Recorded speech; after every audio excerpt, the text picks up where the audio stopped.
What's up, everybody? Welcome to the show. I'm here with my girl, Kelly Lee. Hey guys. Hey, another Real Talk Tuesday. We got a couple of great topics to talk about. So sit back, relax, get ready to hear some real talk with some real answers. Let's do it. It's JAYMOORE, the very best reviews. Tell them none can contest, we gon' All right. Glad to have you again as always, Kelly. I'm happy that you're having me, Jay. Thank you. Definitely. Couple topics to talk about today. For those who don't know, we talk a lot in Discord, and not just me and Kelly, just a lot of us, and a lot of different topics come up and things. And so, some of these topics I'll share with you guys, but if you ever want to know and get the full tea, you definitely want to be a member of the Discord family, or Absolutely. as I say, the Discord mafia. You know what I'm saying? Definitely. All right. So one of the topics that came up today is, is it okay for a woman to marry a 40-year-old man that's a virgin? Now, we all know men always talk about they want a woman that's a virgin. Would a woman want a man that's a virgin? Kelly, what do you think? Would you want or be interested in a man that's a virgin? Would that be appealing to you? No, Jay.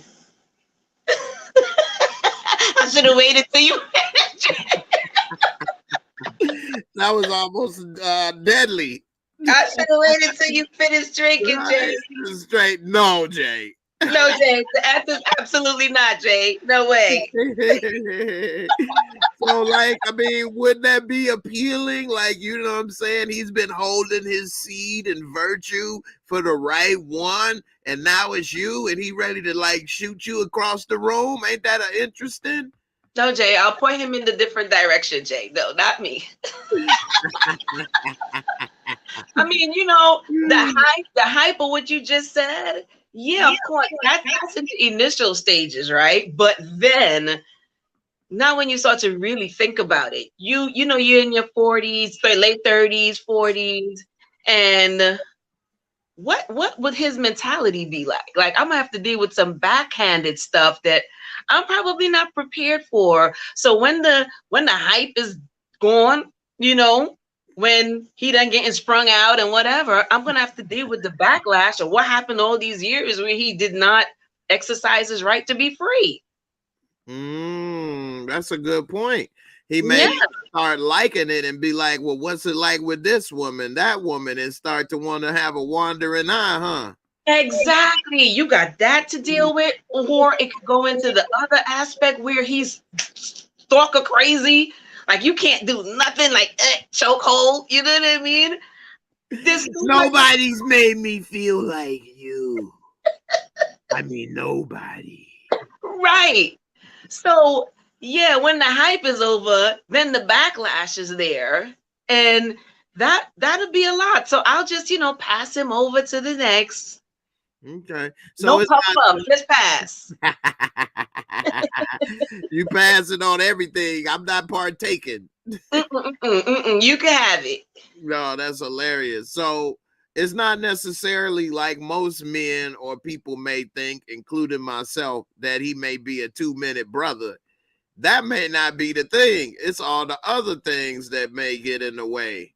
Right, because Jay, you can always help the 2 minutes. If the 2 minutes is going to come at the beginning, you know that, and your head is going to be so gassed, you know what I mean? So you could get past that, and you can help him out with that. Eventually, it's going to be all right. Well, hopefully, right? Right. But then the backlash of the stuff happens, and I don't know if I want that in my life right about now, Jay. Right, definitely. So yeah, that's a great point. And I mean, as a man, Yeah, men would like a woman that's a virgin, but at a certain age, if you're getting into a relationship in your late 30s, early 40s, you probably would want a woman that is fully developed into her womanhood instead of working with somebody that is brand new at such Right. a late stage. And I would probably think more of the stalker thing with a woman first, because you know y'all parts always gonna work. Just lay down and open up. Oh my gosh. Yes, but it's true. Right. Yeah, definitely. So that's pretty funny. That's a good one, man. Definitely appreciate that. Another topic, since we talking about parts and how they work, Barika definitely, I wish she was here because she has some good insight. She may come later. But is it a difference? And everybody in the audience definitely chime in and let us know what you think. Is it a difference being with, let's say, a full-figured person, whether it's a male or a female? Is it a difference in how you approach sexual activity, or is it the same?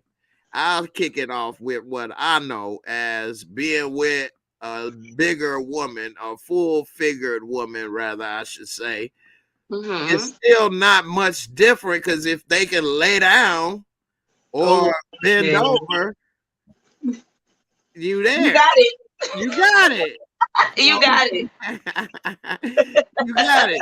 So, you know, it's not that much, you know, difference. Now, maybe they may not be, you know, doing pretzels and splits and flipping to doing the triple Lindy and landing. You never know, Jay. You never know. You're right, though. I have seen some very flexible, full-figured ladies, and come across some ladies that are not very flexible and are very thin. Yeah. You know, talking about their hip or this or that or knee. And I ain't gonna lie, I laughed a little bit. But I still didn't care and stopped, but I thought it was funny though.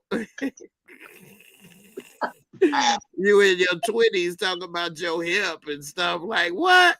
My neck, my back. I know, right? I ain't come across people too often in their 20s talking about something was, you know, sore. So that was the first time I heard about it.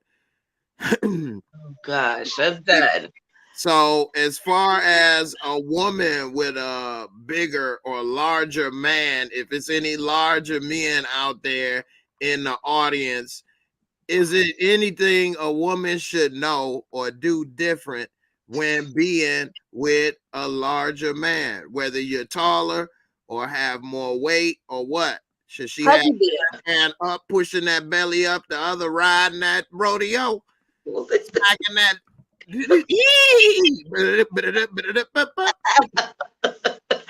Yes, Jay. Like you gotta hug the belly like a ball, right? So any men out there that let's say larger men, do you like a woman to embrace that belly or your size, or would you rather her treat you as if it's not there and you're a regular guy? Good question, Jay. Good question. Yeah, I try. Yeah, you on it. You on point. You on point. Yeah, because I want to be helpful to people too.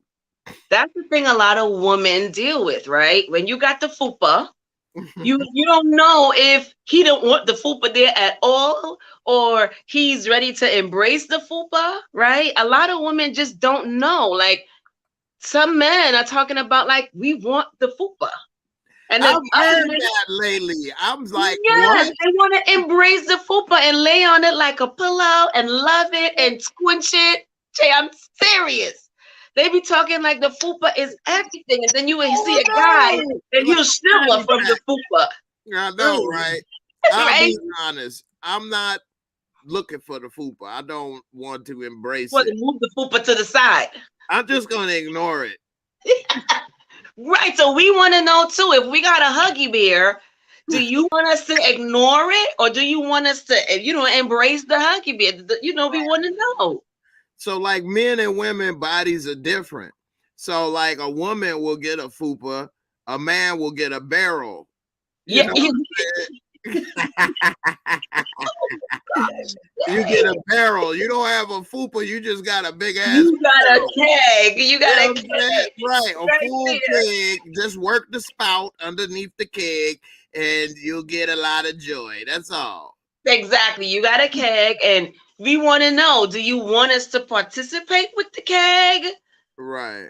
Love up the keg. We don't, we don't know. And I think that goes for both men and women, because a lot of women are insecure about the fupa, and we just want to act like it does not exist, right? Mm-hmm. But some men are like, nah.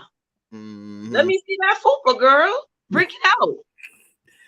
I'm not going to diss you or not be with you if you got a fupa, but I'm not trying to embrace it and look at it and hug it and squeeze it and love it. Like, you gonna work around it. I'm just gonna let it be, and hey, we all got stuff. I'm not gonna call attention to it. Right. And, I'm not gonna diss it or nothing, but hey, it is what it is. I got a keg now, so but me and you, we about to work it out. So we gonna make it go to work. We can make this a plan, you know what I'm saying? Like, let's get it together. So together. Let's get it together. Right. Damian Kenny said 200 pounds more than myself. What? I'm not trying it. I'm doing all the work or risk getting hurt. Man, I don't even know 200 pounds more. That's a whole double. That's a person. That's another you. Right. Exactly. Now, Ill Wood said, embrace the gut, ladies. That's my guy, Ill Woods. So Ill Woods, let me ask you, do you like the fupa, or you just don't mind the fupa? Okay, that's a good one. He want the ladies to embrace his gut. Would you embrace the fupa? You know what I'm saying? Or you would be like, hey, you embrace mine, I embrace yours. Now, right. I'm gonna touch yours, you touch mine. Exactly. We don't know, because it is a big issue out there. Right. Now, Big Ron, the lover, he said, hold on, I'm 6'4" and 400. Damn, but I puts it down. Every female I've been with is under 175. Ooh. He putting them through the headboard, baby. Mm-hmm. Now, if you big, you better have an excellent physical hygiene. That's true. You can't be sweating and smelling like bacon grease and shit. Talk about that to me, that goes for everybody. Like, you want personal hygiene across the board. You gotta have it, big or small, short or tall. Personal hygiene is a must. Okay, right. Yeah, right. We talked about that already. Definitely. Mm-hmm. Ron be putting them through the headboard, brother. I ain't mad at you, boy. It's like going to the gym. Bang, bang, bang. Ill Wood said, y'all ladies got that feminine fat, and I love it. You got that Busta Rhymes. Let me fill in on that feminine fat. So he embraces the fupa. That's good. There you go. So if you embracing him and his, he gonna embrace yours. And right. That's a good relationship in the sense, though, that he accepting you for you. Right. And it's not necessarily about you need to lose this or have that. And if you embracing him for him, it's an all good situation. Right. Because like, Jay, this is such a good topic, because I'm telling you, man, there's so many of us on both sides, male and female. We you don't plan to get a fupa or a keg. You don't be like, well, that I want that one. This fupa is good. That one is great. No, we don't go there, So by the time you want to get rid of it, that means you got it, right? Right. So you want to know that you're not stopping, Mr. Lover Man. You just want to know, do I have to be fully insecure about this, or can I just relax myself because you're going to be with me through the journey? Right. On both sides. Like, I want to be like, let me bop my head on the keg. Now that, hey, if you gonna lay on it, I'm gonna rub your head. Right. Right? Bill Wood said, I love the fupa. You see what I mean, Jay? I'm telling you, I hear a lot of men now like, let go the fupa. Do not hide it. Don't put that bulletproof waist trainer on. You hug them and it feel like they police and shit. I'm telling you, you don't want that. The vest on. Police.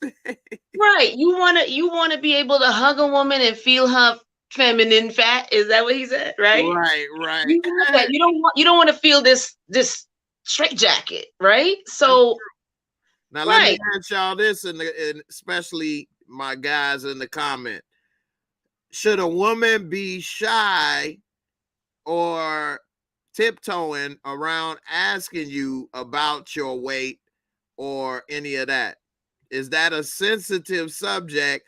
Or if it is sensitive to you, why? And how could that lady possibly help to maybe approach that subject without making it so sensitive? Good question, Jay. Good question. And I'm gonna ask you the reverse. How can a guy ask his lady about her weight and not make it so sensitive? What could a guy do about that? Well, say he want to go to the gym with you and he wants you to lose the fupa, but he ready to lose his belly too. How can he say it? Can he just say it, or what? What should he do? Just say it. Rip the Band-Aid off. Just say it. Because if you overweight, you already know you overweight. If you got a fupa, you know you got the fupa, right? I think that as long as he's not doing it in a demeaning way to chastise or demean you or bring you down, right? I think that is something that should be discussed. And it's if you get support on your journey, sometimes all we need is a little bit of support. But to degrade the person because whatever their circumstance is, sometimes you got stress, depression, that leads to weight gain, right? You could have all these different things going on that people don't know, and that leads to you putting on more weight for whatever the reason is.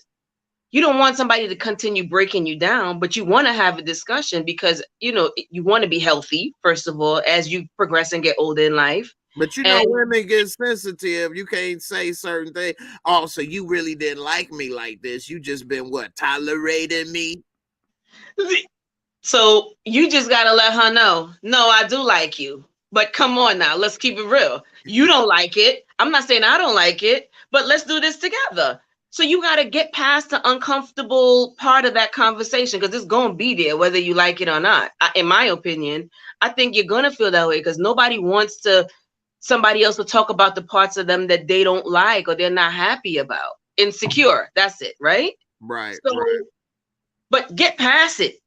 If the girl or the guy acts in a way that, I don't know what word I'm looking for in my brain, but if they act insecure and their feelings are hurt, you got to get past that point because if you really care about the person, then they'll eventually come. Now, if you mean to degrade them, then it's going to be a mess all the way, Jay. Right. And women can pick up on that easy because they may think about it even if you're not. So, right. Definitely but we already know if I got a fupa, I'm telling you, you can't tell me, oh no, I don't see it. I know I got a fupa. You know what I mean? Right. Damian Kenny say, relax and let me know what you want. Big Ron said, now some men need to embrace the C-section trauma.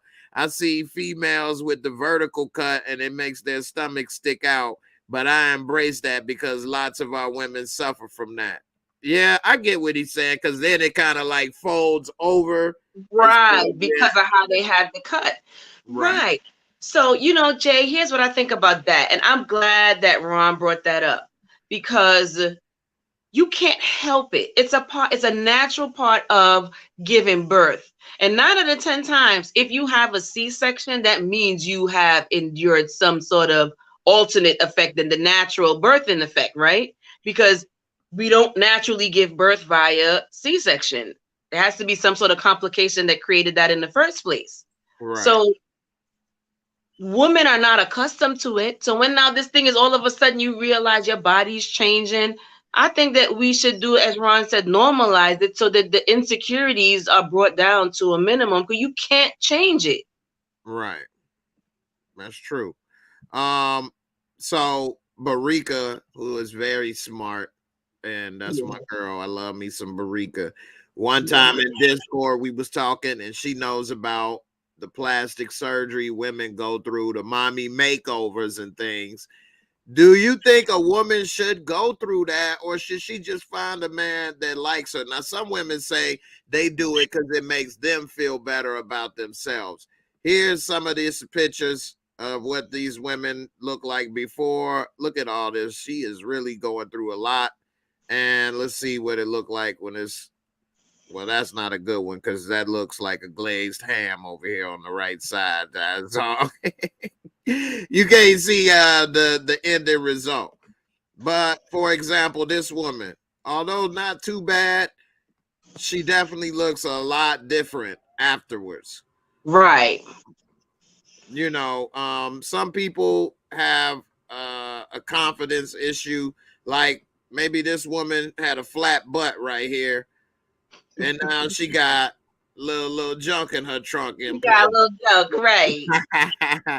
Should she have had to do that, or should she have just embraced somebody that liked her like this, for example, instead of this? Because this is a huge scar too, and all of this right here done, and then you get it plumped up, got tissue stuck up your booty. Jay. First of all, we got to give props to this surgeon who is doing this work, because he is doing some clean work. Okay. Yeah, look at this woman body, and she had right under here handlebars a little bit, and and then her booty is kind of, I don't know what you would call it. That's back fat, Jay. It's called back fat. Yeah, well, he straightened that fat out up in here, and you know, he did it, man. Yeah, he did a great job. That looks great. Amazing job. So I don't know. Gina said Hazel E almost died getting a mommy makeover in another country. Oh wow! Woo! So yeah, that's something that we need to. You know, I mean, that's how come Kanye's mom died as well, right? I believe. Pretty much, yeah. Getting lipo or some stuff like that. Right. So my thing is, I believe that it's a personal decision, because no one can really tell you how they appreciate you when you are absolutely insecure. Right. Big Ron say both my female friends have went through the mommy makeover in the past 18 months, and they both did it because of how they felt about themselves. He's absolutely right. Right. You know, that is, you know, having children. Right. It distorts your body for some women. Some women are blessed to have the snapback, and that's wonderful. But a lot of women don't have that. And mentally, you're accustomed to looking one way all this time, your whole life, however long it may be before you have kids. And then the kid comes and the natural progression of things take place. You don't mean for it to distort your body, you know, but it just happens. So I believe it's a personal thing, but I also believe that me personally, I'll go to the gym. I will try first. Yeah. And try to have a schedule for myself. But yes, I do know there's situations that you can't work it off no more. You can't do right. You just can't do it. So I think that as long as it's not a massive insecurity that you're covering up, where you have problems with self-esteem, just like who you are as a person. Right. And I think if you're just trying to correct things that went crazy via the kids or maybe circumstances in life, then go ahead. Mm-hmm. Do I believe it should go as far as changing your melanin and doing all different type of stuff so that you don't look like you belong in the family no more, maybe that's a different story. But the mommy makeovers, if it's gonna help you with your self-esteem, because we never ever, we don't ask for the kid to mess up our bodies. I didn't, we don't go to the store and pick the messed up version like, yeah, I want this one. Right. That's true. That is true. Definitely, everybody, don't forget to put the hashtag JAYMOOREREVIEWS. And also, don't forget to hit them likes. I appreciate it. Subscribe. Buddy Ross say, risking death for attention. Sometimes people are insecure. Should they be? That's another subject. Does it happen for insecurities and attention? Both, yes. I don't know the percentages, but it is unfortunate because people get insecure, I think, more because of the way society and in online social media seeing all these people looking certain ways, and they leave out that they went through all this surgery, was sore or whatever the case, and then they're trying to compete with stuff, and you feel insecure. I think social media ain't for everybody, for those type of things. Yeah. So look at this, right? When I had my son, I got stretch marks. I didn't have stretch marks before. So when I got it, I was just like, what is this? I hated it. And to be honest with you, I went through years, the first maybe 3, 4, 5 years, hating what my stomach looked like. And I didn't even realize it wasn't that bad because, like, for me, my stretch marks was the same color of my skin. So it did it unless you were free out. Right. Right. And because, you know what, we're not normalizing it to say this is okay. It's a part of life. When you experience it, it's like, what the hell? How I get this? So it's like a bad thing. It's not a bad thing. So we don't normalize it. And as you said, I agree with what you just said. Social media takes it to the next level because, you have all of these perfection stereotypes that we want to live up to. And half of these people not even that way in real life. Mm-hmm. You just see in the social media cover up or, facade of perfection. And that's what the regular average Joe or Jane wants to live up to, but it's not really real. Mm-hmm. Mm-hmm. Steve Walton said, "You are beautiful, Kelly. Don't you worry about them stretch marks. He ready to ride them roads to wherever they may lead." Thank you, darling.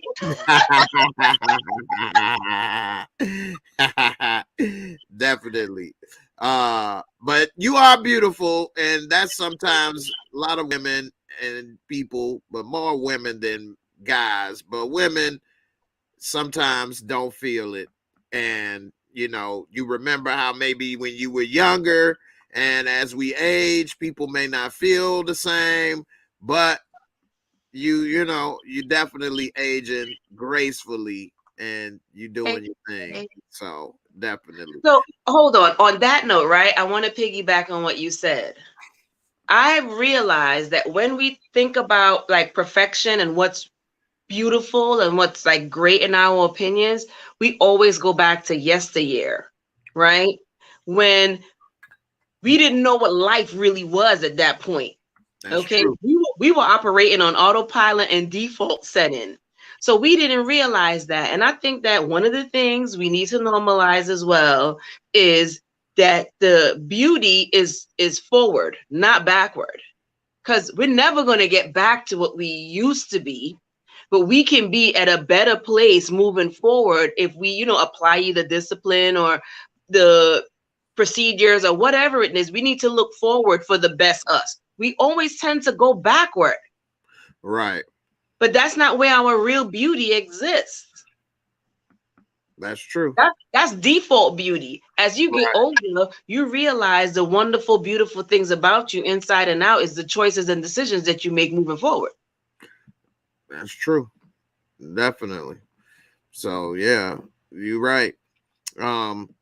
Speaking of decisions people make, Shout out to Barika. Barika, I did send you the link. I don't know, you might be busy, but I did send you the link. Come through, Barika. You know we love you. She sent me this, and I think these decisions is just out of pocket.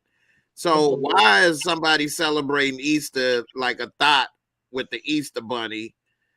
And why are they taking a picture with white Jesus chopped up?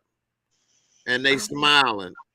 But look at the kid like, what the hell wrong with that man, mama? Why he bleeding? He bleeding, mama. Get him some help. This kid is traumatized already. And they smiling and laughing. And look at that kid, serious. Concerned. That little boy is concerned. Boy, like that dude need a band-aid, mama. Jay. Woo-wee. You know, I saw the picture, but I didn't see the picture with the kid. I just saw the picture with the two ladies, and I'm, oh my goodness. And look at him. Oh, he's concerned. Goodness. Right. The little boy's face is hilarious. He's gonna be scarred about Jesus from this point on. He's gonna be scarred about Jesus. Like more scarred than this man's chest. Why would he do that? Oh Lord, look at the. What is this? I mean, why? Why is she riding the Easter bunny and he just is smiling? That's a real smile. That ain't even the mask. His real smile. Why is she trying to get hit from the back in a serious face? Like, hit that. Get it. Get it. Yeah. Get it. Was it good for you? Oh God. I didn't see this one.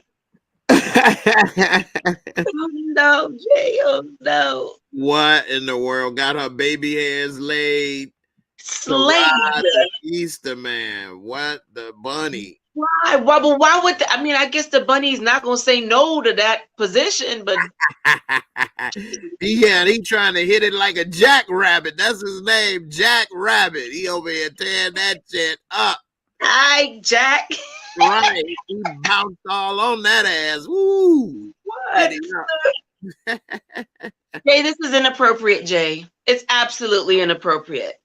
It's absolutely inappropriate. Okay, I'm first of all, this had to have been done in like a private studio, not like a mall or something, because what? I know, right? You got kids waiting in line for her, and you know what I'm saying, ride them and stuff, like hit it. Inappropriate. I'm about to go viral. She did go viral. She did go viral. Right? Right. Everybody gonna be jealous. Jack Rabbit, my man. Yeah, he did set it up. Yeah, he can hop on this ass anytime he want. Yeah, he nice. Yeah, he be ready. They say we be fucking like Jack Rabbits. We sure do. Jack is my man. Jack be nimble. He Jack don't be quick. No, he don't be that quick, dog. Jay, I'm done. We got my guy Larry in the building. What's up, Larry? Man, you guys are over there wilding with the Easter bunny. How you doing, Larry? Oh, I'm doing good. How are you doing? Wonderful, wonderful. Right. Wow, Right. they were doing the mostest. Oh my goodness. For real. I'll tell you, boy, people nowadays, they are so doggone thirsty to get on social media and get those little likes. I think people are addicted to them. It's like that little like notification comes in and people are like little crackheads. What I get? You know?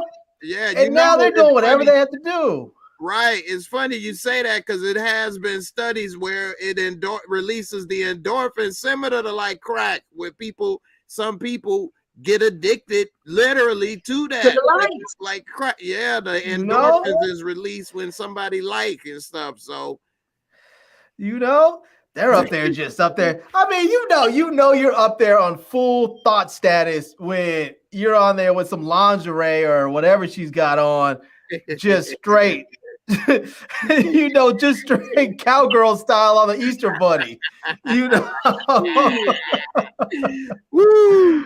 Right. Oh man. You know, Mo. Oh, shout out to Tessa C in the building. I see you. You know. She happy to see you 2-0 on the scoreboard this week. Good to have you back. Yeah, man. Nisha said you're right, Larry. That's my girl, Hummingbird. Yes, it's the Hummingbird. Hi, hun. Yeah, definitely. So She's like one of those people that's up there. She could be driving a big rig on like ice truck, you know, like on one of those ice truck shows, and she'll get a beep. She'll be up there checking her stuff, sliding off the road. There are some people that cannot put their phone on silent and not check the message. There's some people that just they seek out that attention so thoroughly and desperately, and they cannot stop. Just they're addicted. I think that's the only thing you can say is they're just straight up addicted to social media. Yes, they are. More than you realize. Like the people that come to help me, damn near 99% cannot stop looking at the damn phone. I mean, look at the phone, put it down. I guarantee you, in less than 2 minutes, looking at it again. What just happened in the 2 minutes that you didn't just see 2 minutes ago? You know?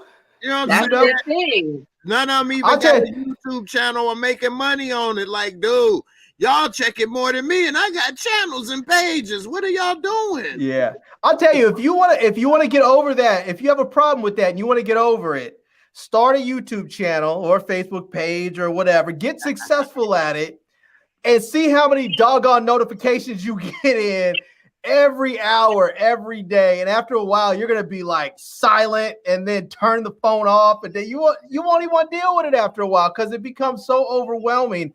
But other people, they're just like, I got 14 likes on this photo. I know. You're naked in front of the world and you only got 14 likes. Man, it's because they don't know, and they, you know, if you have that understanding, you know, but because they don't know, they're feeling for it. You see yes, it? Dang, you Jay. See that, Jay? I turned mine off because it just got to be too much. I don't want to look at it. I turned off my badges. I was like, I can't deal with it anymore. That's crazy. I don't even check it no more. It's just people be like, I don't even realize it till people bring it up. Look at your phone. I'll be like, what? Like all them things. I'll be like, man, I don't even see it no more. That's crazy. I'll tell you, I go through my emails sometimes and I see these people saying, some hit me up talking about, we sent you a message like 3 weeks ago or a month ago. We were trying to offer you this free whatever, headphone or vacuum cleaner or computer. And I'm like, it got sent to the back somewhere. I didn't see it. Because after a while, it's like you can only deal with so much as one person. So you're right, man. I get the same problem, man, with the email, all of that. Yeah, you're right, man. So that's I'll say this thing. People should start up a channel and see how it is. See how it is. But I'll say this. If you're on social media getting naked for likes and you only have 14 of them, put your clothes back on. Try a different approach. That's not to say that you are not attractive. It just means that you don't have the right audience for that. You know, this is not for you. This is not for you. That's not it. For you. Right. Yeah. You know, do something else. Talk about dating advice or something. Tell people what it's like to be lonely. Right. You know, I don't know. It's funny you say that because there's this one lady I know that we used to, you know, be friends or whatever, and now she's basically in her lingeries and unmentionables. Oh goodness gracious! She's not even getting 14; she getting like 7. And nice. That's just got to be bad for your self-esteem, man. You know. So wait, she's doing the most with only like 7 likes. Doing the most. Yeah. Not just regular. Yes, because you know there's a lot of people doing that too. So. You got to do a little more. You got to, you got to be top tier with the most. Yeah, you got to be naked with like the Gaussian blur over the nipples in the crotch area. That's where they're taking it to. They're just basically just like going straight naked and hiding it. Right, right, for real. definitely. But here's the real deal. When you look at some of these chicks on Instagram that you see that are getting like, millions of followers and they have all these likes with every photo, these chicks are like legit blazers. Like some of them are for real models. Other ones are just undercover prostitutes, but some of them are just straight up beautiful. And just because you're naked doesn't mean people are going to look at your stuff. Right. Some of these, like if these women, if they just put on some jeans and a t-shirt, people were still gonna be up there hitting them up. You fine as hell, and all the other stuff that dudes say, thirst trapping them. And I'm just like, right. Plus, they put money into their photo shoots and outfits and locations. Yeah, it's just not in the bathroom. It's just not in the bathroom. Right. Right. Or at the very least, they get a good green screen. Do that, but it ain't what they got them there. Yeah. Definitely. So another topic we had tonight, we had a couple topics earlier tonight. One was, would it be okay for a woman to marry a 40-year-old man that's a virgin? Would a woman be interested in that, rather, I should say? And is she a 20-year-old virgin? No. Right, that will probably then maybe they're equally yoked, Exactly, Larry. That'll work. Hey, and you said one of Kelly's favorite things, being equally yoked. That is very important. So definitely. I tell you, I know that a lot of dudes talk about, they want a virgin and all that stuff. I have, when I was single and I was out there dating, I was not like interested in any chicks that were virgins. Like maybe when you were like in high school or college a little bit, but like when I got old, I was like, no. Some chick told me she was a virgin. It was like immediately I was just like, cool, deuces. Right. Right. Because it's one of a couple things. Like it's like, one, if I smash and then like a lot of people do, they fall for their first and it becomes something special to them. I'm like, that's not, at that time in my life, that wasn't me. And I was like, I wasn't a piece of ish, but I was like, I knew I wasn't trying to be serious with anybody. I'm not trying to smash. And then all of a sudden, and I had a girlfriend when I was in college that was a virgin, and then you left her a virgin. I left her a virgin. I was just like, no, it's cool. We dated for a little while, and then I was like, she lived in Vegas. I was in California in the Inland Empire, so it was like about a 3-hour drive. So I was like, it was easy enough for me to say the distance is too much, and move on. But then later she was like, hit me up. Oh, I want to come see you. I don't want to be a virgin forever. Let me come over so we can do it. I was like, no. Because I was like, I'm not trying to be with you like that. And I know this is something that like you've held on to and treasured. Do it with somebody who's special. Like even if the dude's not a virgin, at least do it with somebody who's going to be special to you. But it's different for women. Whereas if you come across a man, especially at a later age, and now he's a virgin and he's trying to be with that woman.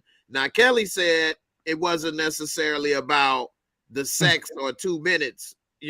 Brother part, but that he may be the stalker, basically what you were saying, and the attachment things, and so and then he may get some of that, and then he realized I want to sample more from other places, and then he might just be like, this was great. Yeah, he might have been like, the buffalo wings were great. I want to try the I want to try the Louisiana sauce. I want to go with the St. Louis joints now. I want the extra spicy. You want a charcuterie board. You understand? He wants to sample everything. And that's in his 40s. That's in my 40s. And then he's ready to go. And I'm here like, but I broke you out.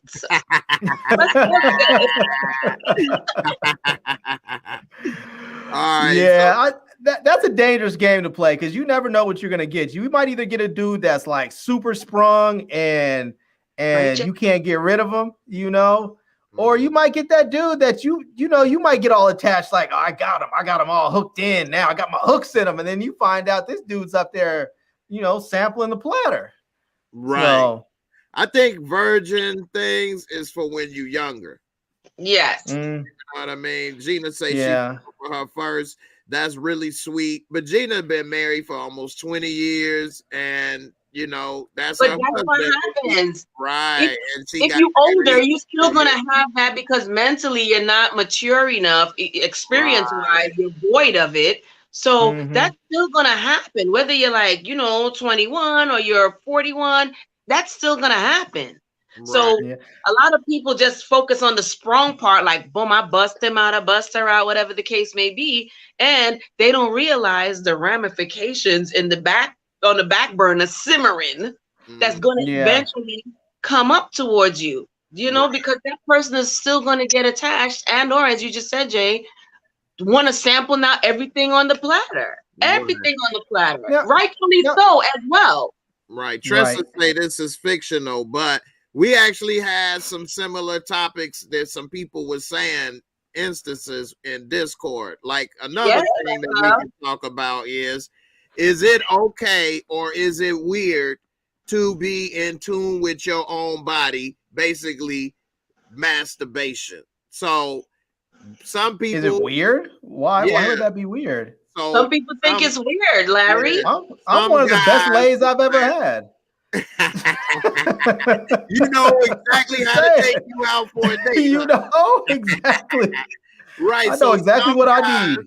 Here's the thing. Some guys said that he, believed in seed retention and that he don't like to spill his seed, or that he doesn't believe in that, or watching porn, or a lot of other things, which, I'm not a big porn watcher myself, but your body reproduces seed all the time. I don't think it make that big of a difference.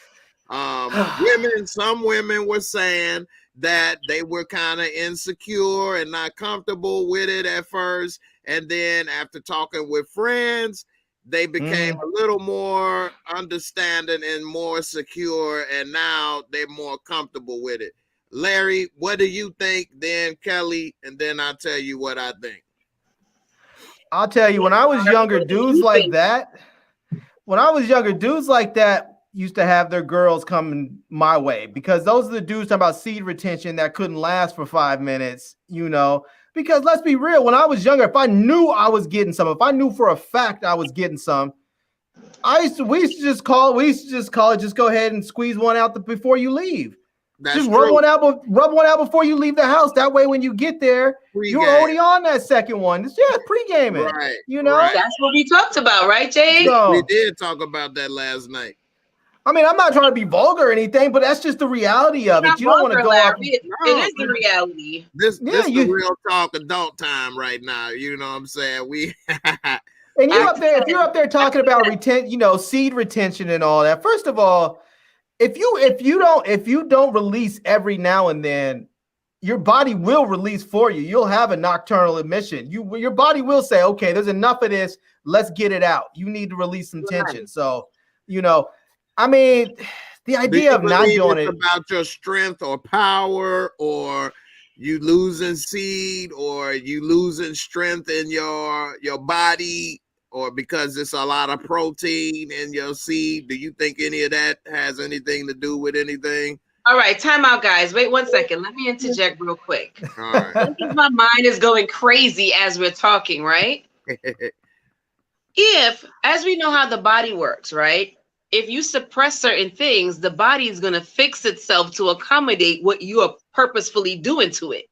So if you decide to do seed retention, does it mean that your body will start to produce lesser counts because you're showing it that you don't want it to produce in its natural capacity on a animalistic level, which we know what our species is, right? We're Homo sapiens humans, right? But if you make the adjustment, our bodies are going to conform, right? If you don't die, the other option is to adjust. I would be afraid of atrophy. Don't use if you don't use it, you lose it, right? I'm here for atrophy. I mean, I was trying to work it out. Put it on a regular schedule. Work it out. If you don't use it, you lose it.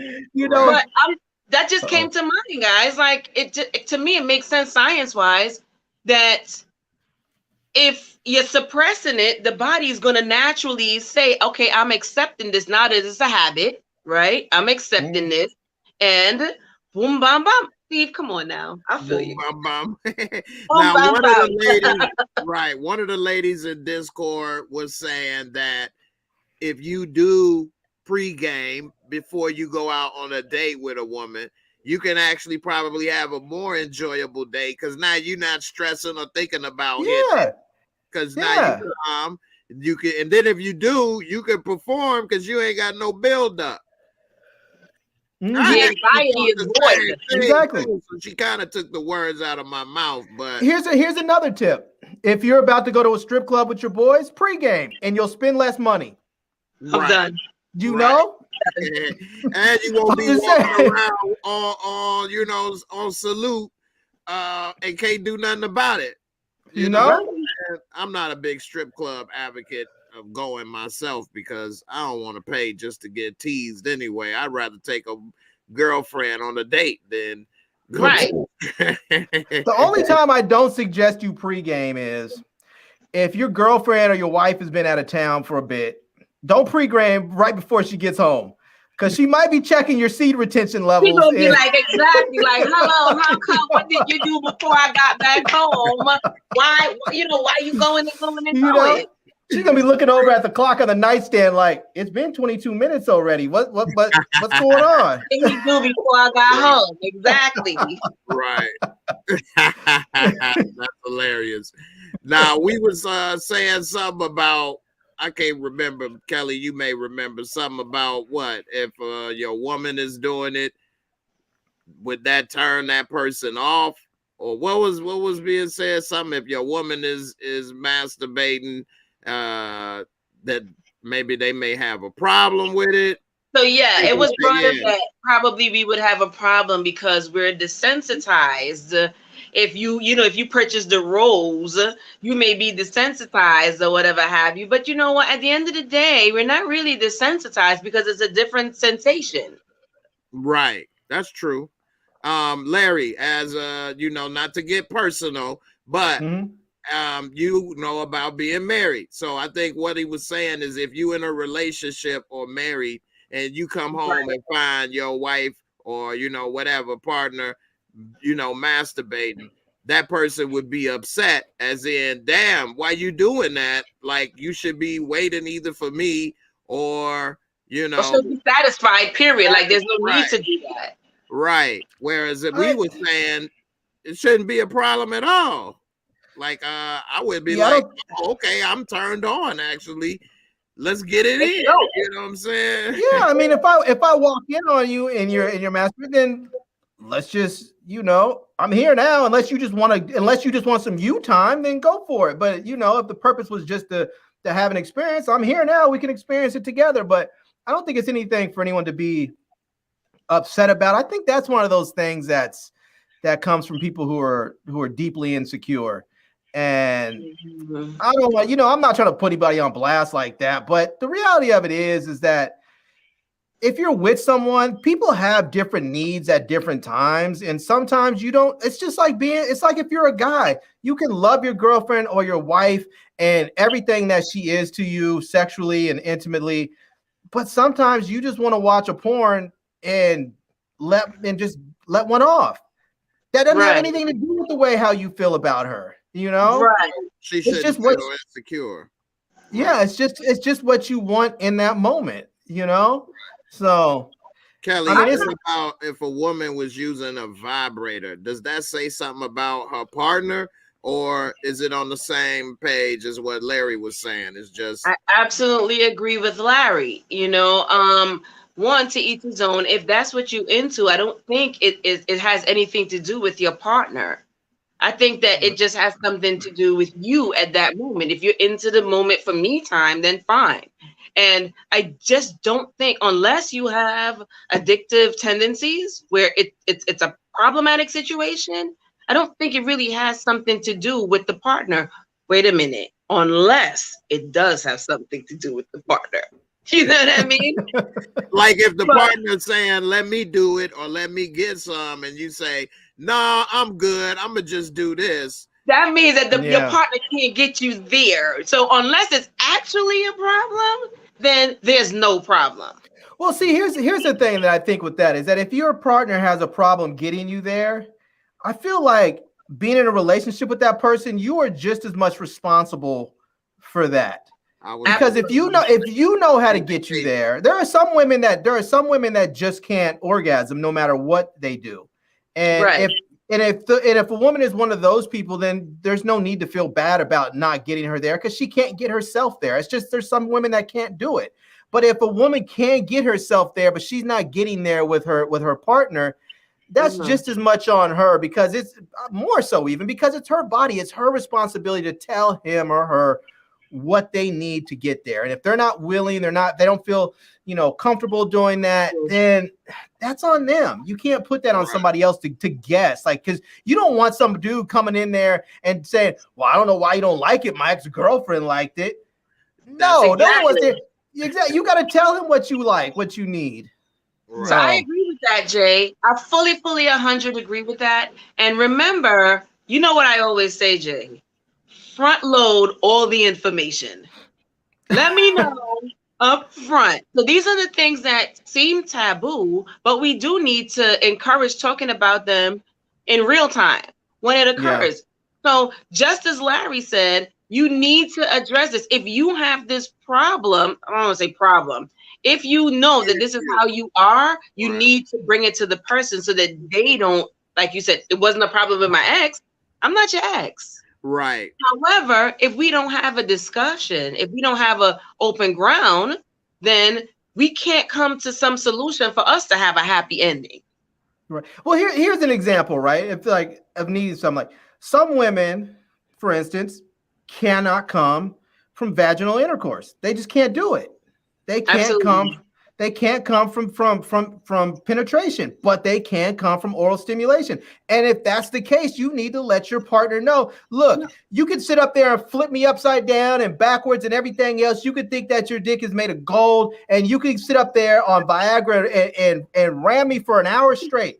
It's gonna feel okay until I dry up and get tired of it. But the reality of it is, I'm never gonna come, because I can't come that way, and you have to do what I need you to do. And if women speak like that to their partners, then I think everybody's happier. Yeah. Exactly. It's her responsibility. I don't know what to say else, but I agree 100% with Larry, because you have to let this person know.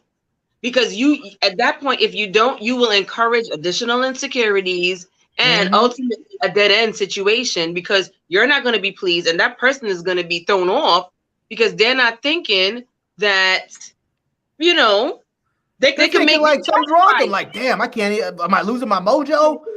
Right. Communication is the key, man. It's the key. Yeah. This is something an old dude told me a long time ago when I was not a kid, but I was a kid relatively. I was in my 20s. This old dude told me, he was talking about, if you're up there fucking for an hour, you're not doing it right.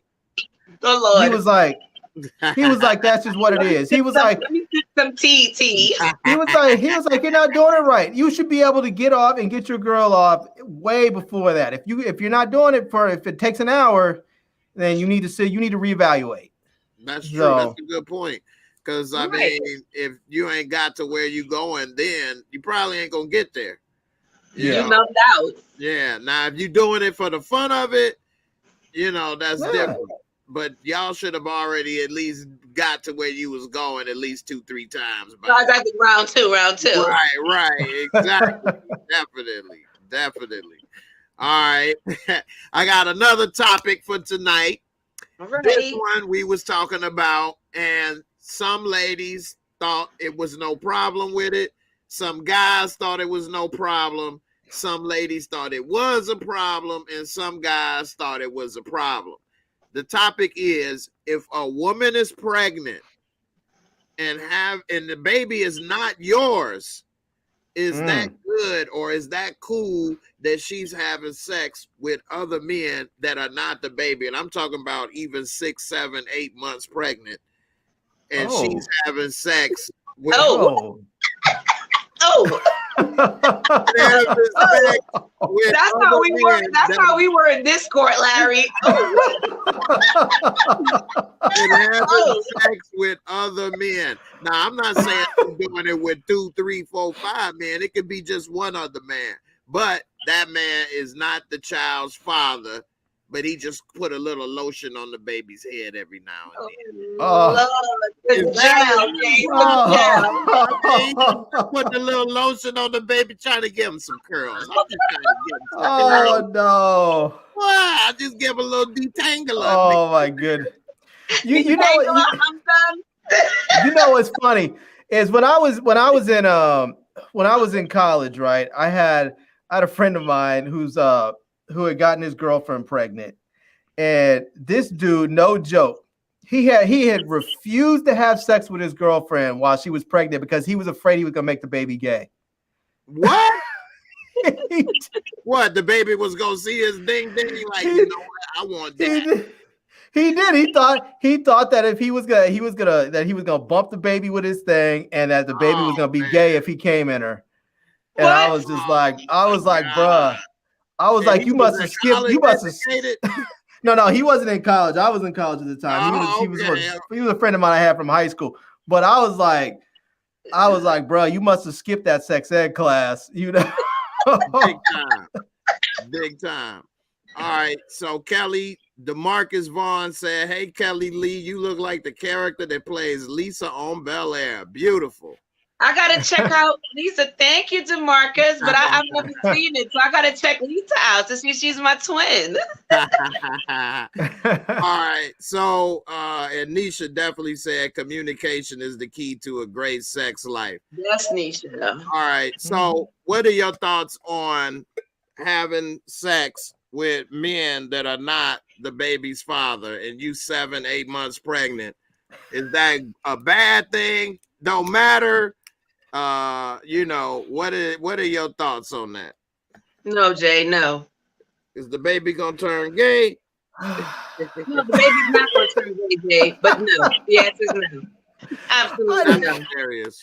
I just want to know, like, what? Like, you got pregnant and then you broke up with your dude before he knew or something, and then you just happened to hook up with like some other dude before you started showing, and this was like a continuing thing, or did you just like go to the club when you were like 8 months pregnant and took a dude home? I mean, there's so many other things that have to be other questions that need to be answered here before you can say yes or no to that. Okay, Larry, let me answer. Jay, can I answer him? Go ahead. Okay, first of all, when we had this discussion, it went along the lines of the woman not knowing that she was pregnant, right? She's 8 months and know she's pregnant? No, wait, hold on, Larry, hold on. She was pregnant from the beginning of how we got to this point. Right. She says she's pregnant. She doesn't know she's pregnant. The guy is past tense already. She doesn't know. And she's involved with a new guy, right? That was quick. And then things clearly start to escalate in every capacity, right? And that was quick. She's just quick everywhere around. Larry, it takes months. Escalator. It takes I'm just messing with you. It's months on this escalator. So you know, this just happens. Or some women, by the time they find out they're pregnant, that relationship is over. And then boom, some men, okay, boom. Like foot fetishes, right? Some men have prego fetishes. So they do. He's attracted to your baby bump, right? Because it's not like she's promiscuous with Tom, Dick, and Harry. We're talking about another guy in her life, and he just loves his round belly. You know, he loves round belly. Yes, Larry. I just want to let you know I'm country, so get accustomed to the accent, sweetie. She made it sound good, didn't she? I'm just like, if you meet a dude with a prego fetish, like, what are you gonna do? You gonna stay pregnant your whole relationship? No, but he good for the meanwhile. All right, so here's a scenario of something I know that happened. All right, so a guy met this woman at the club. She was probably about 2-3 months pregnant or whatever, but they end up talking. They end up sleeping around with each other. all the way up until she was about 8 months pregnant. It was not his kid. He met her when she was pregnant, and she used to come and get smashed on the regular all the time by this guy, and he didn't have a problem with it because he like, well, it's not my baby, and you know, she don't have a problem with it. So what's the problem with it? Like, the baby healthy, just give him a little lotion squirt every now and then, you know, moisturize it, right? Give him a little outside soon. Here's the thing. Here's the thing with that, I think, is that if you're just smashing and you're having fun and you have no expectations and you're not catching feelings, if you're into that and everybody's in agreement with it, go for it. The problem is that if you do, well, it's likely going to be the dude, not the woman. If you start catching feelings, the problem is at some point after she gives birth, nature is going to kick in, and the mother wants to be with the father. That's just the way nature works with us. We're animals just like anybody else. They're going to want to be with that. The father's going to want to come back and check on that child. The mother's going to want that father around for support and protection. That is just the way animals work. And we are no different. As much as we want to seem like we're evolved, we're not evolved. We just live in nicer houses. What you said make perfect sense. But in that situation, they actually stopped messing around when she was like 8, close to 9 months, and that was it. Like, never really talked again. But she's gonna blame that dude for the rest of her life if that kid comes out gay. What? No, I can't believe my friend thought that. If anybody out there is gay, I'm not cracking on gay people. Do not take this as that. I'm laughing at my friend in his adolescent ignorance. Right. Definitely don't get a misconstrued. And first of all, Larry, just to piggyback on that, right, Jay? Anything go wrong with the baby, it's his fault. Anything go wrong with the baby, will be his fault. Right. Baby got a big old dent in the forehead, and he got a big old dent right here. You know, it's his fault. Exactly. It's his fault. You know, kid's gonna come out with pink eyes. His fault. Exactly. Anything going wrong with that baby is his fault. He did it. That baby gonna have a dent with a line right down the middle, like a his dent. Fault. Right. I have a Mercedes-Benz emblem on his forehead. It's his fault. His fault. Gonna come out with the head shaped like a helmet. Oh, good. His fault. His fault. Exactly. Right. I was never messing with you, and you didn't do what you had did when you did what you had did. It wouldn't be that way. Okay. Right. Oh, goodness. Gina said, I know a couple of dudes that would only sleep with pregnant women, and they were not pregnant by them. Wow. What? It's a fetish. It's a fetish. Like everything has a fetish. That's a fetish too. Like, that's that's one way to make sure that that's not your baby, though. That's true. At least you know she healthy.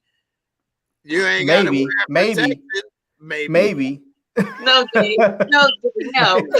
Maybe.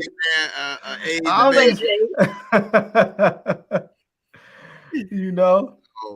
Yeah, I mean, you know, that was interesting.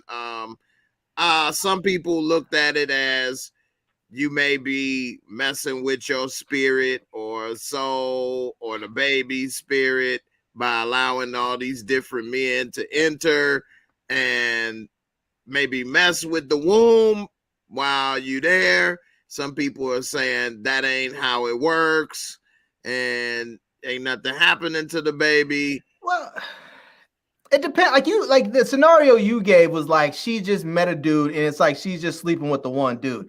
Now if she's out there just like living her party girl life and she's smashing, you know, dude after dude, and she's like with a different dude every weekend, you know, living her life like she's old school Amy Schumer or something. That's something else, you know. But Amy Schumer. I mean, you know, but that's different if you're doing that because I've heard women talk and say that like it takes them a little while to get used to a new dude because sometimes when they sleep with a different guy, they switch guys, they'll get UTIs sometimes, you know, and it takes a while for them to get used to it down there with all their pH balances and such. And so if you're just going dude to dude every weekend, maybe you are causing some sort of, bacterial imbalances or something that could cause some issues. I don't know, But so that's a fact, right? That's a fact. That can happen if you're pregnant or not pregnant. But if you're promiscuous, you are susceptible to a variety of different issues, right? UTIs, yeast infection, vaginosis, whatever the case may be, right? Women can have a bunch of a plethora of different issues just by having promiscuous and vicarious sex. But so I think that you need to be a little bit more responsible if you are pregnant because of the health of not only you, but the baby. But if you are seeing one person during your pregnancy, I don't know. Personally, I would definitely not go down that avenue. But, if you and the father are not speaking on speaking terms and your hormones are going crazy and you need a fix or blah, blah, blah, blah, blah, then you have a person who's interested, then, go rock your boat. I don't know how I feel. I feel like 50-50 because I believe that a woman should express herself the way she wants to, hopefully if it's in a respectable capacity. However, I don't know what to say. Just don't be so vicarious that you at the detriment to yourself and your baby. Right. But men do have fetishes about the baby bump. They got fetishes. You remember what show did we see? Was that BMF where the guy had the fetish about the dead people? Right? The dead people. The necrophiliac? The mortuary. Oh yeah. Yep. That was BMF, yeah. So they have all these different fetishes and they may seem taboo, but it doesn't mean that it don't exist. Right. Yeah. That's illegal. And you can't violate a dead person. That is illegal. Yeah, right. Ain't no telling what you might get putting your ding in the dead person. Yeah, ding in the dead body. No, I'm good. No, people are into some stuff too. So you ain't lying, and that's a perfect segue before we go to the last topic about people be into some stuff. So relationships. I have a question for you too, Jay. Go ahead. What's up? I have a question for you. Since we're on to some other stuff, I have a question. Is it considered sex if you have anal penetration?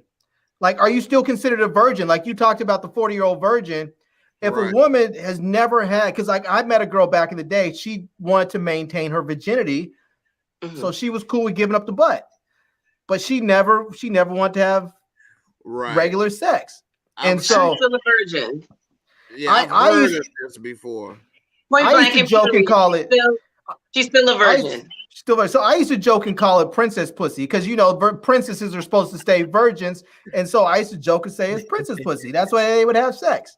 So right. I heard of this before, not for that reason, but a woman said she don't cheat on her husband, so she only gave up the butt and wouldn't give up the cootie cat because she talking about, she only.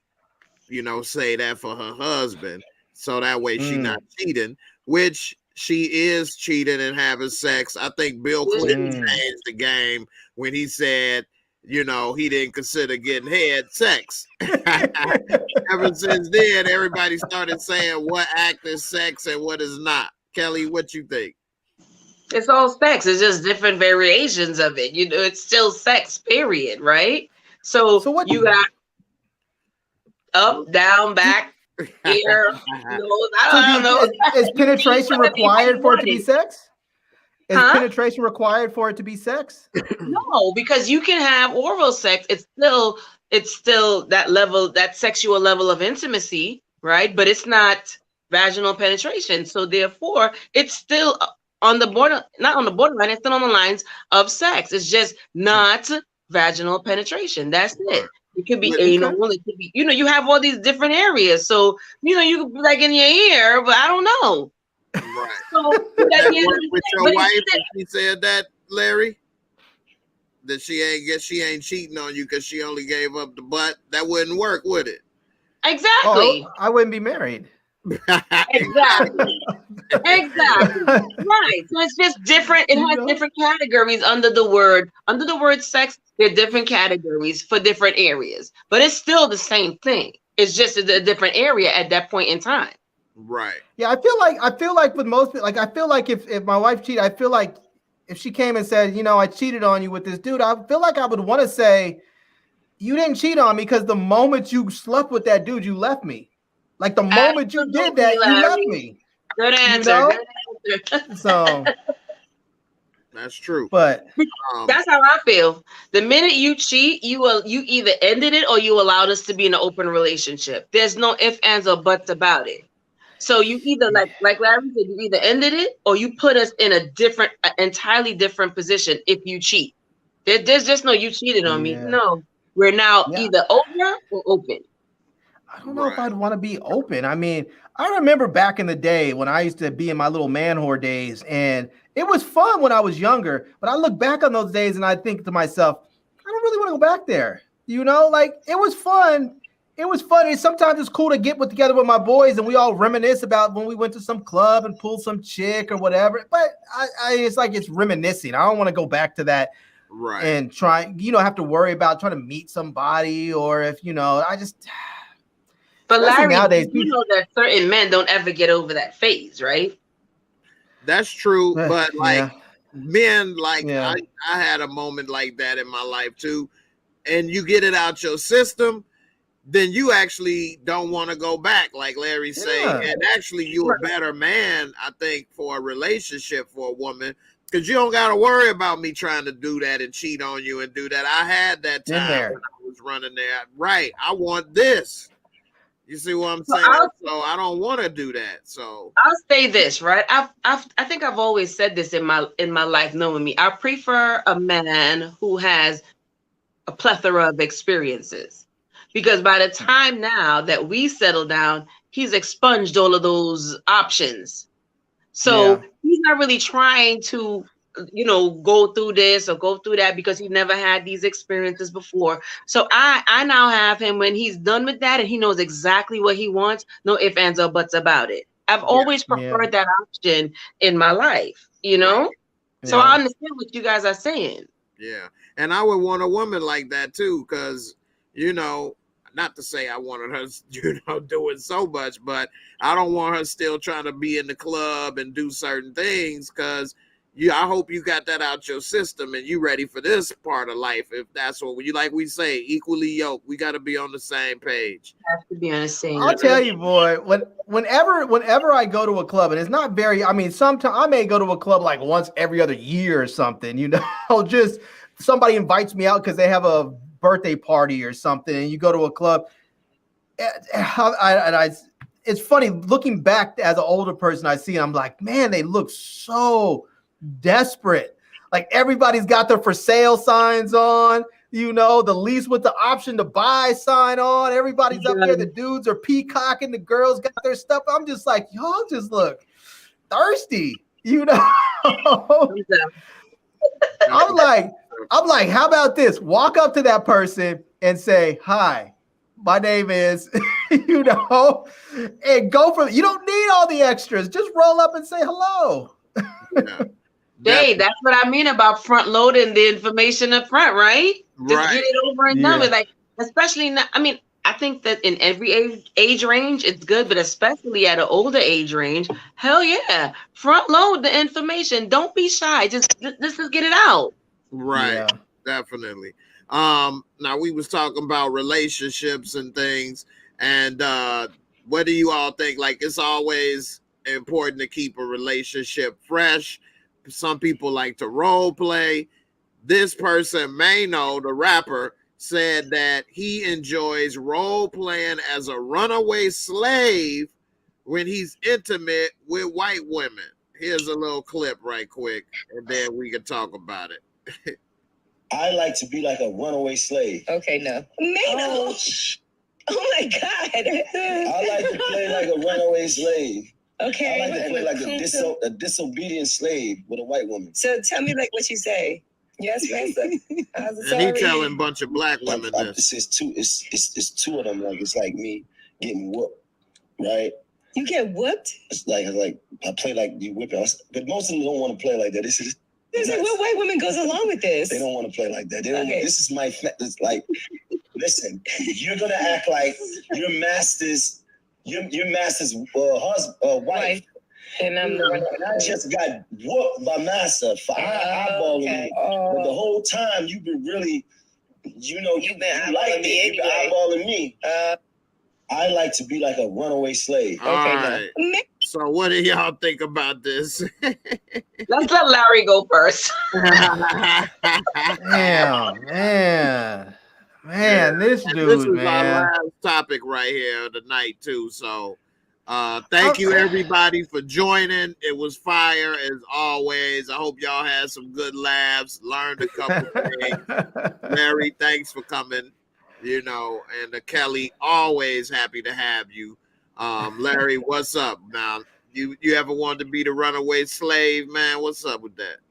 Hell to the no, man. No, not into that at all. I mean, part of me wants to just say, okay, to each his own, and let him do his thing, because I know everybody has their different sexual predilections and they do what they want to do. I know some people are in, because it sounds to me like he's sort of into a submissive dominance thing. It sounds like maybe he's a sub and he's looking for a dom, and I guess this role play is what he likes. I can't get into that. I personally find that line of role playing a bit, culturally offensive, but I mean, he's a black dude. If that's his thing, I mean, he's black. He has a right to have whatever kind of black fantasies he wants, even if it's jacked up, but like he said, he has trouble finding white women that are into that, because most people are like, I don't want to do that. Like I think most white women that would want to be with a black dude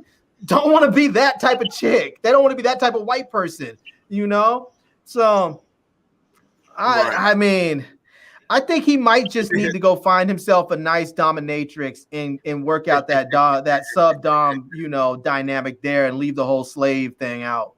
Right. Right. Okay, Kelly, what you think about this, and also what about role playing too? Maybe if you want to add something into that, what do you think? That's a dub, Jay. No, it's absolutely no. Absolutely. I'm not trying to hear that. There's a lot of psychological issues going on in there, because there's just no. I do agree with Larry in regards to he's a susceptible sub, and maybe that is just playing out in his extreme capacity, because they know black folks supposed to be like, yeah, I'm a runaway slave. We trying to get rid of that. Okay, we're not trying to incorporate that in our present day everything, right? We're not trying to do that. So I believe that it is an extreme maybe fantasy in regards to him being a sub and he wants to be dominated, because that's the ultimate case of domination in a black man's eyes or black woman's eyes, that I'm gonna make you like. I feel like if I'm gonna be with white boy and he gonna be like, Kelly, I'm gonna whip you down. No, you're not gonna whip me down. You know, he's gonna be his winch, his bad winch. Right. It's not. But I will tell you, I was privy to a conversation many years ago with a guy. He said the girl he was with wanted to play out a rape fantasy, and in my head, I was like, what? I was like, what? Wait, what? I've had women say they want to be choked, which that's not really my thing, but I know a lot of women think that's like. Right, they have that thing, but there are fantasies that a lot of people, first of all, I will put those under taboo for me, because I don't want to be extreme in any capacity, okay? Right. So, no, you ain't gonna whip me. You're not gonna whip me because I'm a slave. I think that's some, deep rooted issues, or like Larry said, in the sub situation where you go into the extreme, right? Because what black person wants to reenact or relive, not relive, but reenact that type of torture? And then what white person wants to be known as, I'm gonna take you down, you know what I mean? Right. No. Yeah. I just don't understand that. It was creepy. It felt creepy to me. It feels creepy now. I'm feeling weird. Right. And I was at a comedy show, Aries Spears comedy show. It was a white woman and a black man couple sitting in the very front of the stage. Like he could touch them that damn close. And so when it's time for the comedian to work the room, he was like, you know, what's up? Y'all, you know, I bet y'all be having all kind of fun in y'all relationship. Y'all ever like to role play? You ain't never play runaway slave and the master's wife? Dude was getting heated like he was about to do a Will Smith moment. This was years ago. And Aries feel like, damn, brother, you act like you want to beat my ass.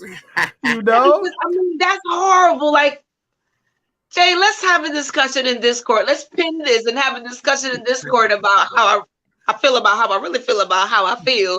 Let's talk about that later on, right? But for real, like, I think that there's certain things that should be left unsaid, and that should be put into that box. Yeah, like that should definitely be in that box. Because in regards to slavery, it's such a sensitive topic. Like, why do I want somebody to whoop me or treat me like the most heinous thing ever done to the black person or man in life? Yeah. So that should be in a private capacity, in my opinion, right?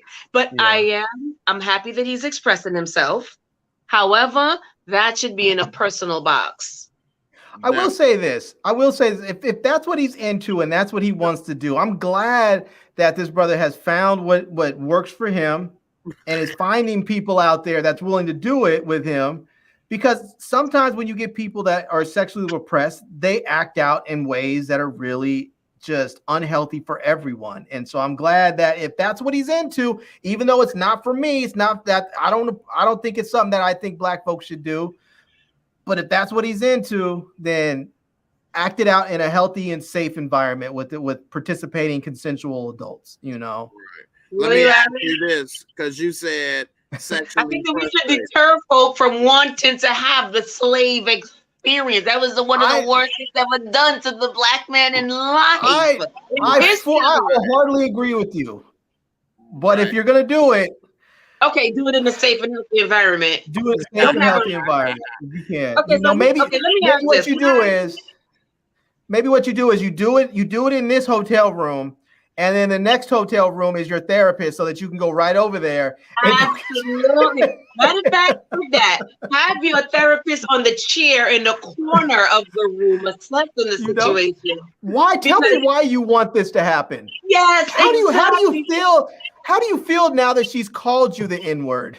Absolutely, absolutely. With the whip in her hand, like, because now you have to think about it. You're talking about a runaway slave, not just a slave. The runaway slave is the one who's been treated in the most vile capacity, right? They had to leave. They had enough.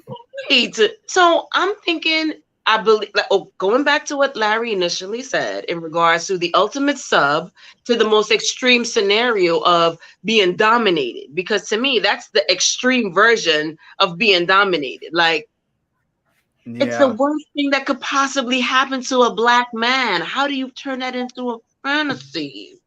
Jay, put me out here. I don't know, man. That's crazy. I don't know how he came up with that. I can see more the slave scenario getting a white woman, but wanting to be the slave, that's crazy. I wouldn't want to play the slave role play, period, either way. I will never play the slave. I will never play the slave. I would never play the slave. Right. But he wants to be the slave that's getting punished. What? So he is a submissive. So he's a sub. Right. He just told the world that he is a submissive, because in order to take that role on, you are a submissive. And for those who don't know what a submissive is, it's the person who likes to be dominated and to be addressed into you taking control over them. He's a right. Bottom. So you're Larry, no. Bottoms up. But yes, so clearly he's expressed that he likes to be dominated, because that is the quintessential example of a person being dominated. It's the worst thing that could ever happen to us as a people. Yeah. Horrible, horrible. And also, like you were saying about Larry, him at least getting it out, because sexually frustration, lead to other things. Are you all familiar with the people who are labeled as incels? They labeled themselves as incels. Yeah. Involuntarily celibate. Exactly. Jay had to put this on. Yeah. Right. So what do you think about that? And what do you think would be a better solution than to get frustrated and bond with other sexually frustrated men and take it out on women? Shouldn't they try to be cooler or find ways to not be whatever it is? Some guys try so hard. Like, what men don't realize, and we were talking about this in Discord, you can talk yourself out of the draws a lot easier than in the draws. All you have to do half the time is say a few words up front and then stop talking. Ask the woman a few questions, get her talking, and then just shut up until she's ready to give it to you. That's it. It's I mean, when you learn it, it's not that complicated. All you have to do is learn when to stop talking and let her keep on going. And the next thing you know, she's gonna feel like she's in love with you because she gave you her whole life story at the bar and the club. And you sound like you were listening and engaged. And you could be putting your grocery list together as long as you remember to say every couple of moments, and then listen every once in a while so you can say what and then just go back to it. That's it. I can't get over. You gotta put that back up, Teresa. What Teresa? Code word master, please. I can't control myself. Safe word master, please. Oh, that's horrible. My goodness. Oh my goodness, this is horrible. Exactly. Like how you. But Larry, what you said, I was just saying this in Discord. I was trying to tell some of the guys this, and I mean, that's a whole nother thing. But it's not as complicated as guys make it seem. They overdo and end up, messing up things. And I'm not gonna say you don't have to listen, but if you aren't interested, at least try or pretend. I'll tell you, if there's any guys out there that are young and just don't know, maybe they don't have any game or they don't think they do, or maybe they think they do, but they really don't. Here are some simple keys to get girls is one, ask a lot of questions. Be interested in them. And ask a lot of questions. Don't try to correct them. Don't mansplain. Right. Just let them talk. Just let them talk. Ask them a lot of questions. Listen enough that you can engage with the information they just shared with you. And you don't have to go and take women out and spend a ton of money on them. Ask them about things they've done and haven't done, and then have shared experiences with them. Like if they've never been to like if you live in New York and they've never been to the Met, take them to the museum and see some cool art. If they've never done something else that you want to I mean, I used to love finding free stuff to do because when I was younger, when I was dating, I used to tell myself I'm never going to spend more than $40 on a first date because I don't know if she's going to be trash or not. And Kelly said on a previous show, one of those gems, that when you are as a woman analyzing how you feel about that relationship, what's the thing that adds up to you, Kelly? These little simple sentimental isms and schisms. You know what I mean? If you relate to me based on what you heard me talk about, that's the key. I'm gonna succumb to you because you paid attention to the little things that mattered. Yeah. So like if you make me cereal, I'm not gonna be mad. I don't want you to put no $5,000 bill on Instagram talking about you took me to this lobster. I'm getting rid of that sucker tomorrow morning, literally. Right. You know what I mean? But how you make me feel is the bigger picture, And I agree once again with Larry, because you know, Jay, I have a son and I want my son to be treated fairly. You know, I don't want my son to be taken for no fool out there because he has to spend the ultimate dollar. He's still in college. He's doing what he got to do. I don't want him to meet nobody who's like, oh, I only want the bag. And his little job is taking and sponging all the $2 that he have, or he's coming to me like, I need to do X, Y, Z for Missy who. No. Right. But learn how to date inexpensively. Exactly. And fun dates. Don't be cheap, but have fun. Right. But that type of dating, you can spend all the money you want, and it ain't gonna mean the same as if you did the sentimental things that showed you were listening and paid attention. Like we said last night in Discord, you could talk yourself out of the business. Right? You could work yourself totally out of the business thinking that you're doing it right, but you're not doing nothing. So yes, I do agree. You have to relate and you have to listen. So here's what happens, right? A wise man is always in the quest of counsel. You may not agree with the bigger picture or the whole thing. However, you can pick information out that's viable to your next move. So the minute you decide to denounce counsel, you lose in the game of wisdom and in the game of prosperity. Point blank and period. Now, here's another thing. Here's another little tip I would like to give out to the brothers out there. Work your way down, not up.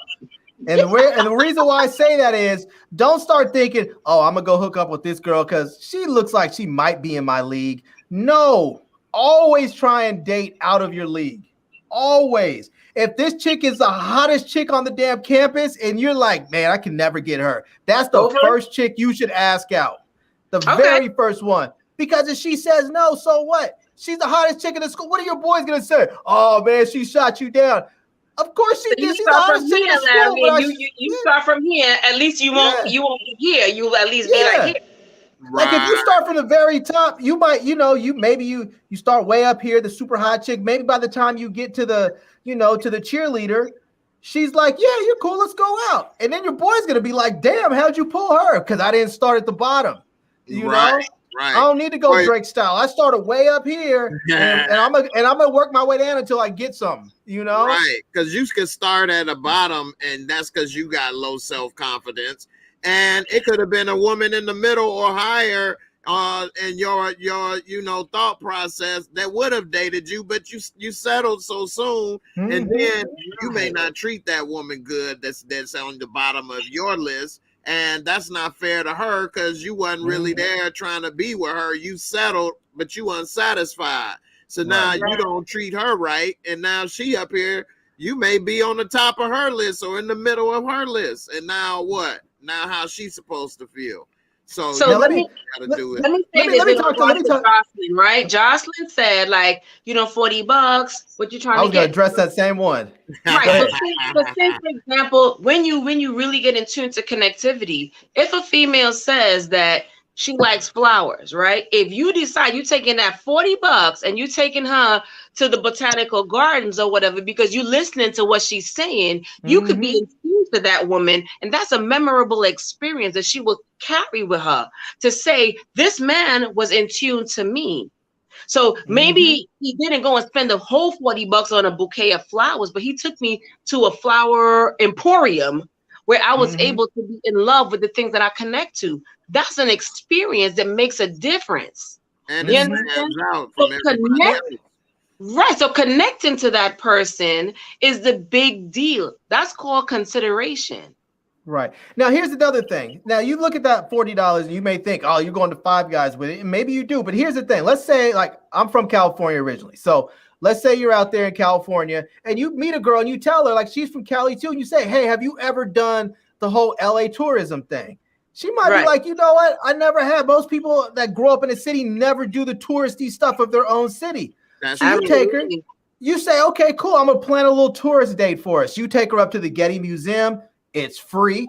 So you go up there, you look at art, you seem all cultured and whatnot. Maybe if you're smart, you get online, you look up a couple of pieces and a little bit about them. So when you get there, you say, oh, I really want to go see this piece by, you know, by Shenzhen or Picasso or somebody, and you know the name of it, and then she's all impressed. You walk around the garden a little bit, you know, and then maybe you go down to Santa Monica, you walk on the pier, and then by that time, you know, it's getting a little late. So you say, let's do the whole straight up California, you know, tourist thing. Let's go get a hot dog on a stick and some lemonade and go sit out on the beach. So you, next thing you know, you're sitting on the beach, eating a hot dog, drinking some lemonade. You got a lemonade because it makes your mouth nice and sweet. Because when you're sitting out there with the sun setting, you're gonna start kissing.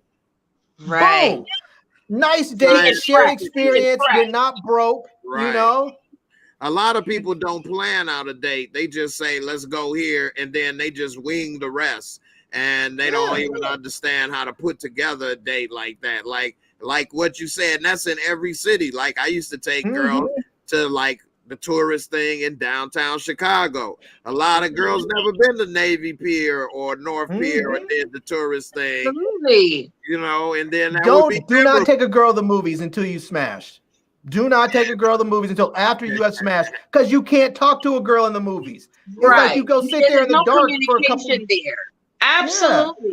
Yeah. So I agree with both of you. I agree with both of you in regards to having those memorable experiences. So like you said, Jay, like you said, Larry, if you do that, now I don't only have a moment, right? I have a memory.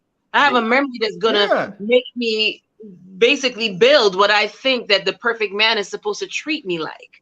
Because even if I'm not aware, like younger females, if they're not aware, they'll soon realize that this is a very memorable, sentimental experience to carry with them for the rest of their lives, because these are the things that absolutely matter. However, like you said, Jay, earlier, social media is skewering and tainting the perspective. So all you realize is, oh, does your bill look like this? My restaurant bill is $5,000, blah, blah, blah, blah, blah, right? That's over and done with. You just seeking the next high. You're not really being into what's actually memorable and touching your inner strings, your heartstrings. Right. Like money is the worst gift you can give a person because you didn't take no thought. You know what I'm saying? Like if I give a girl some money in a card, yeah, she'll spend it. But if I went the extra way and bought you some things that you may have mentioned in conversations and you didn't think it was nothing when we was talking, that I was paying attention, and then next thing you know, boom, I got this, whether it's a spa or, you know, experience or buying you something or, you know, we going somewhere or whatever. That's a lot better than you either going and showing that receipt or this or that, because like you say, you don't have a memory. You don't have that little people don't remember things. They remember experiences. Who bought me this bracelet again? I can't remember. But so, okay, let me tell you guys. Tell me, because this time I went to Cabo with this dude. It was fantastic. There you go. I'm done with. Especially if you spend the whole Cabo trip trying to record it for the gram. You know what I mean? You don't experience what that beautiful trip really was like. So I'll tell you guys something. I have a thing for cards. It's trying to be weaned out, but just the fact that you would get me a card means you took the time to go stand up and rummage through a slew of cards. If you're going to pick out the most sentimental one that maybe, you know, appeals to me. So I look at that as you invest in a lot into my time. I'm going to give you a little bit more if you give me a card. So if I'm talking and I say I like cards, then if you give that to me, I'm going to be like, he's in tune to what I said, number one. He's in tune to what pleases me, and I'm going to give him a little more vibes because of it. You know, when I'm reading it, the nostalgia of it, because I can tell you right now, it may not be the best thing for people to hear, but I got a box of cards. I love cards. Right. And I can go back in time to connect to that memory of when, and yes, I do, not every so often, but sporadically throughout the years, I would see it and I'd be like, look at this. This made me feel real good. You connected to me. And that's more than the bag. It's more than that expensive dinner. So as you get older, you start to realize the connective and sentimental things that really do matter. And that has nothing to do with Instagram, nothing to do with the profile. It has to do with the real actual connection. Right. And I'll give you fellas one more tip and then I got to get out of here.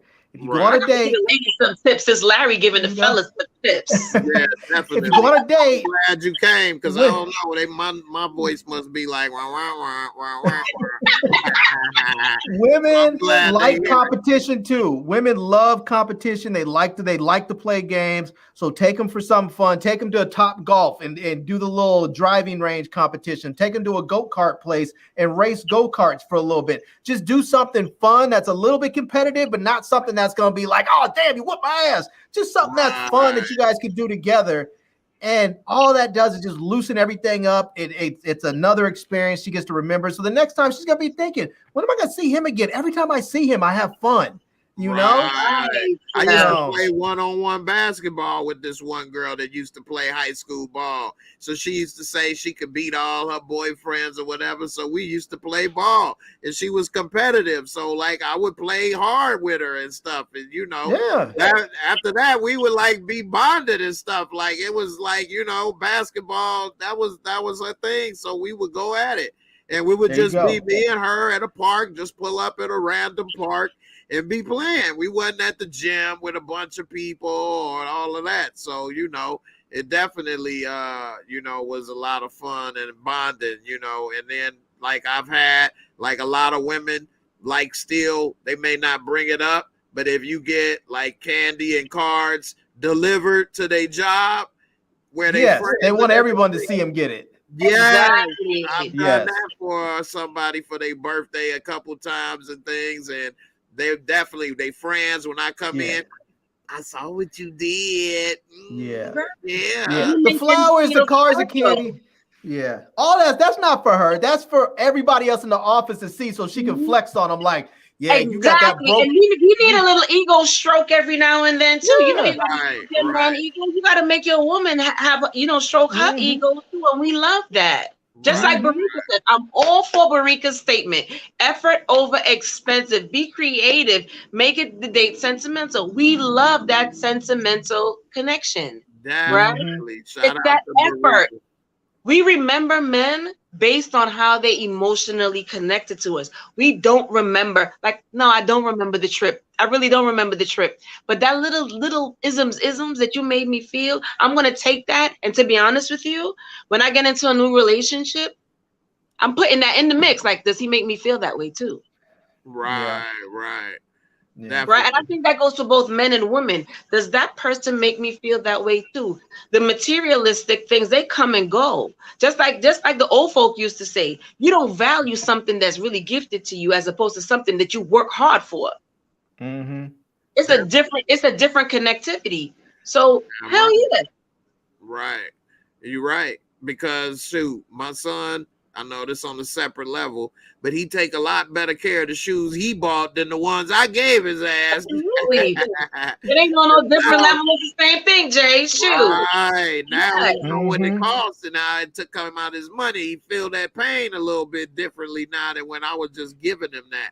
You know, so definitely. And women love time, so put it into your budget of time to time. Yeah. And don't be too available, bros. I know some people sit up there with their phones looking at those 3 dots. She's typing. Don't be too available, girls. Don't be so available.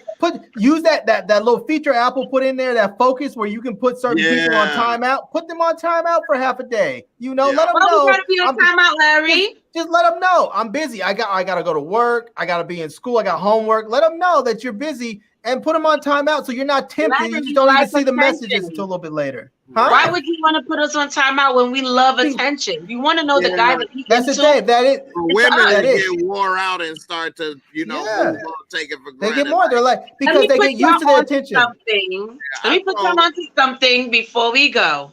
We love attention from the guys that we into. The only time that we don't want it is if we're not into you.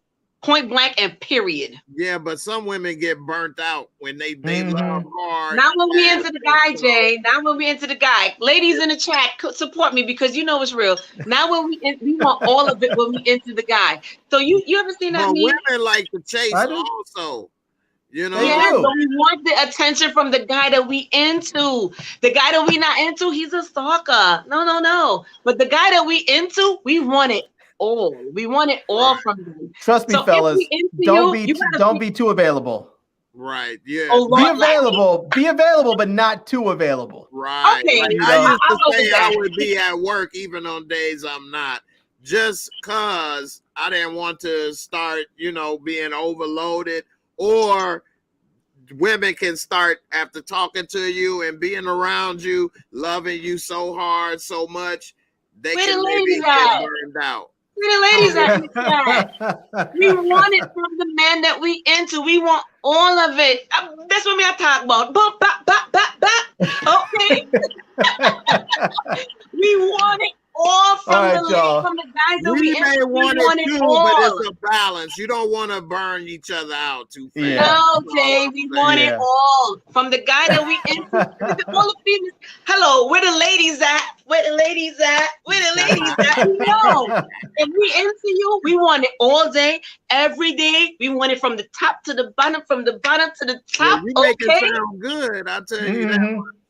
Larry Trust me, fellas. If they feel like, Oh. if they want it like that, and then you keep texting them all the time, every time they text, That's you only text them for right the back. man that we not into. That will slow down. No, Larry, it's only for the guys that we not into. If we not into you, you take the flattery for a little bit. It sounds nice. That's cool. He texted me, good morning, beautiful. Hello, Empress. Boom, bam, bam. It's a balance, is what Larry's trying to say. It's No, a balance. no, Jay. We want it all from the guy that we want it from. We want it all. Also, another quick tip before I get out of here, because I gotta get out of here. Go pick my wife up. If a woman tries to put you in the friend zone and says, I just want to be friends, what you do to get out of that friend zone immediately is tell her you want to date one of her friends. Just say, oh, okay, is it cool if I date homegirl? Because I can tell you right now, if she's not wholehearted on that friend zone crap, and she's just talking, trying to put you on the back burner and keep you on ice for a rainy day, the moment you show interest in one of her friends, she's gonna be like, oh, hell to the no. And women will deny this to their dying day, but it is 100% true. 100% true. No, Larry, You're no. gonna get killed, is what you about Hello, to do. can we have a part 2 next week, Jay? Can we have a part 2 next Hey, week? always, definitely. And We you need to have know a how part we do. 2. We Larry needs definitely to come gonna through talk from the about very beginning. Part 2 next week, guys. Part 2 next week. And we definitely gonna talk about it some more in Discord. If y'all ain't joined Discord, Trust come through, Trust T, come through the Discord, sweetie. I see your post, honey. Come through. Tressa, you don't know what you missing. It's a You're great missing it, honey. Yeah, we have all kind of discussions. Man, it's just cool. Watch movies, chat, talk, laugh, all that stuff. So definitely join up. You won't be disappointed, sweetie. Yeah, definitely. Be a Tommy Egan level or higher though to get into the Discord. Be a goon. But I appreciate you, Larry, for coming through. Yeah, man, thanks for having me. Yeah, definitely. We got to do this again.